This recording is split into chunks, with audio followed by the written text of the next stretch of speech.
قال رسول الله صلى الله عليه وسلم من يرد الله به خيرا وبركاته.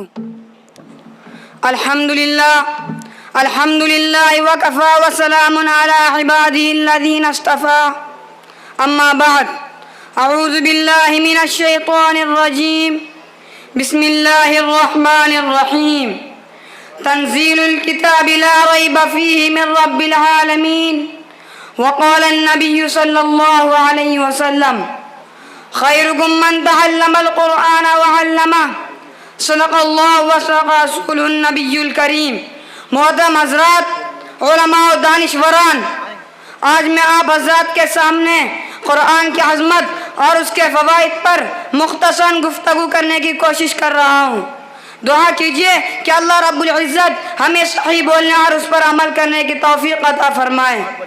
آمین یا رب العالمین.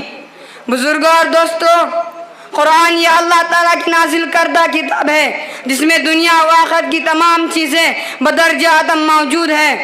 قرآن میں سچ کا حکم ہے تو جھوٹ سے بچنے کا حکم بھی ہے. قرآن میں انصاف کا حکم ہے تو ظلم سے بچنے کا حکم بھی ہے.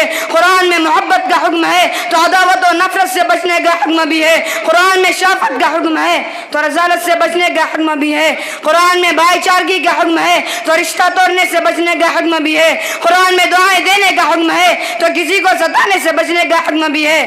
الغرض، قرآن میں انسانیت کی بقا کے لیے مثبت منفی سب موجود ہے. اگر قرآن کا اہل دنیا محبت کی نگاہ سے پڑھے تو انشاءاللہ انہیں راستہ ضرور مل جائے گا.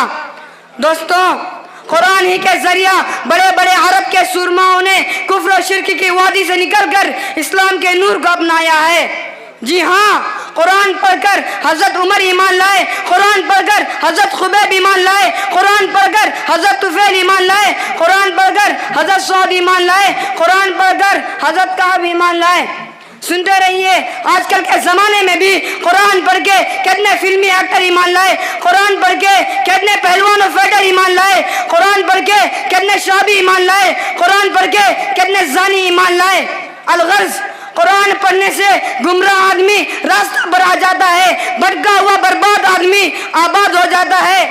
غیور مسلمانوں، قرآن کریم ہمیں ہر وقت کام آنے والی کتاب ہے. اسے ہر وقت پڑھنا چاہیے، اس کی ہر وقت تلاوت کی جائے، اسے مکمل حفظ کیا جائے. قرآن کا ایک ایک حرف زیر و زبر رحمت و برکت سے بھرا ہوا ہے. قرآن ہدی للناس ہے، قرآن شفاء للناس ہے، قرآن تبیان لکل شیء ہے، قرآن موصل الجنہ ہے، قرآن مقرب الی اللہ ہے، قرآن نور الناس ہے. مجھے کہنے دیجئے، قرآن پڑھنے سے بیمار صحت پاتا ہے، قرآن پڑھنے سے ایمان مضبوط ہوتا ہے، قرآن پڑھنے سے ذہن صاف رہتا ہے، قرآن پڑھنے سے دل کا مرض دور ہوتا ہے، قرآن پڑھنے سے جادو ٹونا نظر دور ہوتے ہیں، قرآن پڑھنے سے پریشانیاں مصیبتیں دور ہوتی ہیں، قرآن پڑھنے سے گھر میں رحمت برکت نازل ہوتی ہے، قرآن پڑھنے سے آپسی اختلاف ختم ہوتا ہے، قرآن پڑھنے سے مردوں کو ثواب ملتا ہے. میرے بھائیوں، ہم قرآن کو گھر میں رکھ کر چھوڑ دیتے ہیں، اسے کبھی کھول کر نہ ہم پڑھتے ہیں نہ ہماری عورتیں، اور دور دور جا کر اپنی پریشانیاں بتاتے ہیں، باباؤں کے چکر لگاتے ہیں، پیسوں کو برباد کرتے ہیں. مسلمانوں، آئیے ہم عہد کریں کہ آج سے انشاءاللہ ہم سب قرآن کی تلاوت کریں، پھر دیکھیے اللہ تعالیٰ کی طرف سے ہمارے ساتھ کیا معاملہ ہوتا ہے. میں اب رخصت ہوتا ہوں. وما علینا الا البلاغ.